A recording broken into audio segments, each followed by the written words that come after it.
अब के समय में जितने भी एसबीआई अकाउंट होल्डर्स हैं, लगभग सारे यूजर्स योनो एसबीआई एप्लीकेशन का इस्तेमाल करते हैं। चूंकि योनो एसबीआई में काफी सारे बैंकिंग के फीचर्स मिल जाते हैं, जिसके थ्रू घर बैठे आप अपने बैंक अकाउंट को मैनेज कर सकते हैं। ब्रांच जाने की बार बार जरूरत नहीं पड़ती है। लेकिन हाल फिलहाल में कुछ महीने पहले आपने एक अपडेट सुना होगा जो योनो एसबीआई में आया था कि अब आप घर बैठे ही अपने बैंक अकाउंट में केवाईसी अपडेट भी ऑनलाइन ही कर पाएंगे। ठीक है, पहले ब्रांच जाना पड़ता था केवाईसी अपडेट करवाने के लिए, लेकिन अब आप योनो ऐप से कर पाएंगे। तो हर एक यूजर्स को, हर एक कस्टमर्स को बहुत ज्यादा खुशी मिली थी कि अब हमको ब्रांच जाना नहीं पड़ेगा। अब हो ये रहा है, काफी सारे यूजर्स बार बार मेरे को कमेंट कर रहे हैं कि जब भी हम योनो एसबीआई एप्लीकेशन से केवाईसी अपडेट करते हैं, ठीक है, ऑनलाइन केवाईसी अपडेट करवाना चाहते हैं, तो मेरे को कुछ इस तरीके का मैसेज शो होता है। अब इस मैसेज में क्या लिखा हुआ है मैं आपको बता देता हूं। इस मैसेज में लिखा हुआ है, sorry your necessary details are not available in the bank records. मतलब कि जो जरूरत की जो चीजें हैं, वो डिटेल्स है, वो हमारे बैंक रिकॉर्ड्स में नहीं है। ठीक है ना, please visit your nearest branch to update your KYC. कृपया आप नियरेस्ट होम ब्रांच में विजिट कीजिए और अपने केवाईसी को अपडेट कीजिए। अब यहाँ पर सबसे बड़ा सवाल ये उठता है कि भाई ये क्या प्रॉब्लम है। ठीक है, मतलब कि मैं ऑनलाइन केवाईसी अपडेट करना चाहता हूं, लेकिन इस तरह का मैसेज मेरे को बार बार शो होता है, प्रॉब्लम आ जाता है और अपडेट नहीं कर पाता केवाईसी। तो इसको हम कैसे फिक्स करें? ठीक है, और क्या यह घर से फिक्स हो जाएगा या फिर ब्रांच जाना पड़ेगा? ठीक है ना, तो भाई इस वीडियो में एंड तक बने रहिएगा।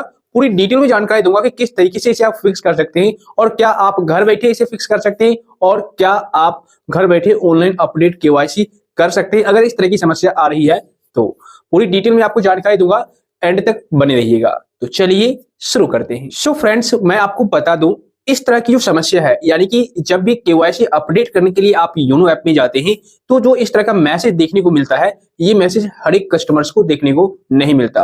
कुछ कस्टमर्स अपडेट कर पा रहे हैं अपना केवाईसी डिटेल्स बैंक अकाउंट में। अब ऐसा क्यों? और कुछ कस्टमर्स को देखने को मिलता है इस तरह का समस्या, प्रॉब्लम देखने को मिल रहा है, ऐसा क्यों? तो देखिए, मैं आपको बता दूं, इसका एक रीजन है, इसका एक वजह क्या है कि देखिए, जब भी आपने अकाउंट ओपन करवाया होगा, ठीक है ना, हर एक बैंक का एक सिस्टम होता है, जैसे सीबीएस, जिसको हम कोर बैंकिंग सिस्टम कहते हैं, जिसके माध्यम से आपका अकाउंट ओपन किया जाता है। ठीक है, तो उस टाइम जब आपने अकाउंट ओपन करवाया होगा, तो वहां पर आपका सी केवाईसी नंबर जनरेट नहीं हुआ होगा। उस टाइम सी केवाईसी नंबर जनरेट नहीं हुआ होगा, बैंक के रिकॉर्ड में आपका सी केवाईसी नंबर नहीं होगा। ठीक है, जिस वजह से आपको ये प्रॉब्लम आती है। वैसे प्रॉब्लम तो कोई और भी हो सकती है, जैसे कोई और नेसेसरी डिटेल्स हो सकता है, आधार, पैन या कुछ भी जो केवाईसी डिटेल्स मांगा जाता है।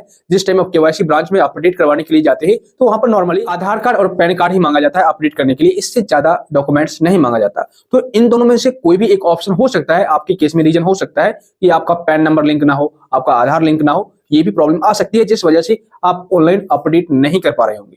लेकिन अगर आपको पता है, आप कंफर्म है कि मैंने आधार कार्ड भी अपडेटेड करवा रखा है और पैन कार्ड भी मैंने लिंक करवा रखा है, सब कुछ सही है, इसके बावजूद भी अगर आपको इस तरह की समस्या आ रही है, necessary details are not available in our bank records, तो इसका एक ही रीजन है कि आपका जो सी केवाईसी नंबर है वो जनरेट नहीं हुआ है। अब ये सी केवाईसी क्या होता है? तो सी केवाईसी का मतलब होता है सेंट्रल नो योर कस्टमर।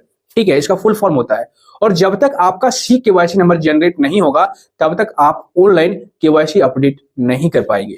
तो पहले तो हम लोग ऑनलाइन केवाईसी करते नहीं थे, ब्रांच ही जाते थे, तो नॉर्मली वहां पर बैंक मैनेजर या कोई भी मेरा जो केवाईसी वो अपडेट कर देते थे। तो उस टाइम सी केवाईसी नंबर की कोई आवश्यकता ही नहीं थी।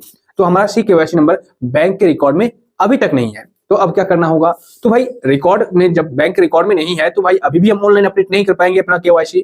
ठीक है, तो अब क्या करना होगा? इसके लिए हमें ब्रांच एक बार जाना पड़ेगा। ठीक है ना, और ब्रांच में जाकर के आपको बताना होगा कि इस तरह की समस्या मेरे को आ रही है ऑनलाइन अपडेट करने के दौरान। तो सबसे बड़ी बात, तो वहां पर जब ब्रांच गए हैं तो आप केवाईसी अपडेट करवा लीजिए। ठीक है, केवाईसी अपडेट करवाने के साथ साथ आप बैंक मैनेजर को ये बोलिए कि मैं बहुत दूर रहता हूं या फिर मैं ऑनलाइन ही केवाईसी अपडेट करना चाहता हूं, मेरा सी केवाईसी नंबर आप जनरेट कर दीजिए। तो वहां पर आपको ब्रांच मैनेजर सी केवाईसी नंबर जनरेट कर देंगे, और जैसे ही आपका सी केवाईसी नंबर जनरेट होगा, आपके मोबाइल नंबर पर, जो बैंक अकाउंट में रजिस्टर्ड मोबाइल नंबर है, उस पर सी केवाईसी नंबर आपको भेज दिया जाएगा बैंक के द्वारा। और उस केवाईसी नंबर को आप जनरेट करके रख सकते हैं। उसके बाद इन फ्यूचर जब भी आपको अपने बैंक अकाउंट में केवाईसी अपडेट करवाने की जरूरत पड़े तो अब आपको ब्रांच जाना नहीं पड़ेगा। अब आप यहीं से, ठीक है, घर बैठे ही योनो एसबीआई एप्लीकेशन की हेल्प से अपना केवाईसी अपडेट कर सकते हैं। जैसे ही आप अपडेट केवाईसी पर क्लिक करेंगे तो वहां पर आपका डिटेल्स रहेगा और आपसे सी केवाईसी नंबर भी मांगा जाएगा जो आपको इनपुट करना होगा, तब जाकर के आप वहां पर अपडेट कर पाएंगे। इसके अलावा अगर कोई और प्रॉब्लम है जैसे कि पैन कार्ड लिंक नहीं है, आधार लिंक नहीं है, तो ये सारा काम आप घर बैठे ही कर सकते हैं। जैसे कि पैन कार्ड भी लिंक कर सकते हैं और आधार भी घर बैठे ही लिंक कर सकते हैं। इस दोनों टॉपिक पे मैंने ऑलरेडी वीडियो बना रखा है, कैसे आप आधार लिंक कर पाएंगे एसबीआई बैंक अकाउंट में और कैसे आप पैन कार्ड को लिंक कर पाएंगे योनो एसबीआई एप्लीकेशन की हेल्प से। दोनों का लिंक आपको डिस्क्रिप्शन या आई बटन में दे दूंगा, आप लोग चेक कर लीजिएगा। तो दोस्त, मुझे उम्मीद है अब आप लोग अच्छी तरह से समझ गए होंगे इस प्रॉब्लम के रिगार्डिंग और कैसे आपको इसे फिक्स करना है, इसके बारे में भी अब आप अच्छी तरह से समझ गए होंगे।